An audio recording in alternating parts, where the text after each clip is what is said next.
जय श्री कृष्णा। राधे राधे आप सभी को।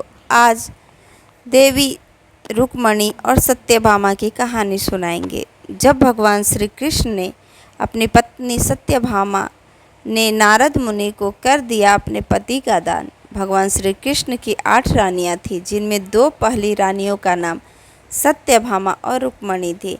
दोनों ही भगवान कृष्ण से बहुत प्रेम करते थे, परंतु सत्यभामा में एक कमी थी। सत्यभामा को अपने पिता के धन पर बहुत ही घमंड रहता था और सत्यभामा इस घमंड के कारण अपने आप को बहुत ही ऊंचा समझती थी। सत्यभामा के पिता के पास स्मंतक नामक एक मणि थी जो उन्हें सूर्य देव ने दी थी।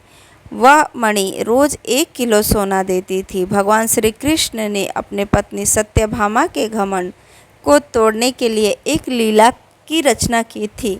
उस लीला में सत्यभामा जी एक बार नारद मुनि उनके द्वारका पधारे और सत्यभामा ने उनका खूब आदर सत्कार किया। जब नारद जी जाने लगे तब सत्यभामा ने नारद जी को रोकते हुए कहा, आप ब्रह्मचारी हैं, आपको किए हुए दान से असंख्य पुण्यों की प्राप्ति होती है, अतः कृपया मेरे दान को ग्रहण कीजिए।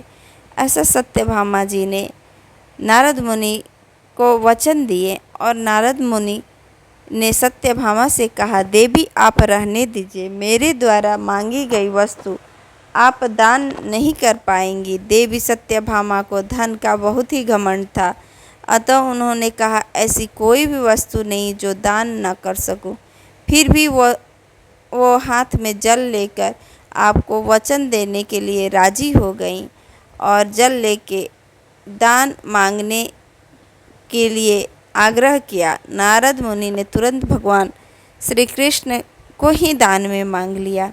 ऐसा करते ही सत्यभामा अपने वचन से बंधे होने के कारण सत्यभामा ने श्री कृष्ण को दान में दे दिया। फिर क्या था, भगवान श्री कृष्ण और नारद मुनि ने अपनी लीला शुरू कर दी। नारद मुनि भगवान श्री कृष्ण को जैसा आदेश देते, कृष्ण कहे अनुसार ही करे जाते। कभी वे नारद जी के पैर दबाते तो कभी उनके लिए भोजन पकाते। ऐसा देख सभी बहुत ही अविचलित होने लगे।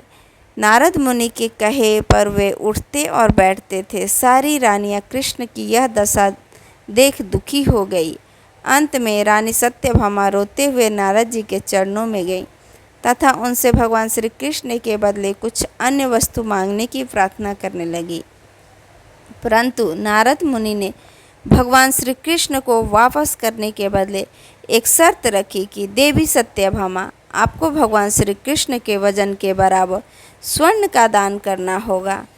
इस पर सत्यभामा जी ने तुरंत मान लिया और एक पलड़े में भगवान श्री कृष्ण को बैठा दिया गया। तब एक तुला में एक छोर में भगवान श्री कृष्ण बैठे थे, दूसरे पलड़े पर रानियों ने अपने सभी आभूषण डाले। सत्यभामा ने अपने सभी खजाने खोल दिए और भगवान कृष्ण को उनसे तोलने लगी, परंतु भगवान कृष्ण वाला पलड़ा अपनी पूर्व स्थिति में ही बना रहा। तब देवी रुक्मणी ने भगवान कृष्ण को अपने मन में याद किया और सारे आभूषणों को हटाकर उसकी जगह एक तुलसी का पत्ता देवी रुक्मणी ने रखा। फिर क्या था, तुलसी के पत्ते में इतना प्रेम था कि देवी रुक्मणी के प्रेम भरे उस पत्ते के भार से वह तराजू का पलड़ा भारी हो गया और कृष्ण वाला पलड़ा ऊपर उठ गया। तब सत्यभामा को अपने घमंड का एहसास हुआ और उन्होंने देवी रुक्मणी, भगवान कृष्ण और नारद मुनि से क्षमा मांगी।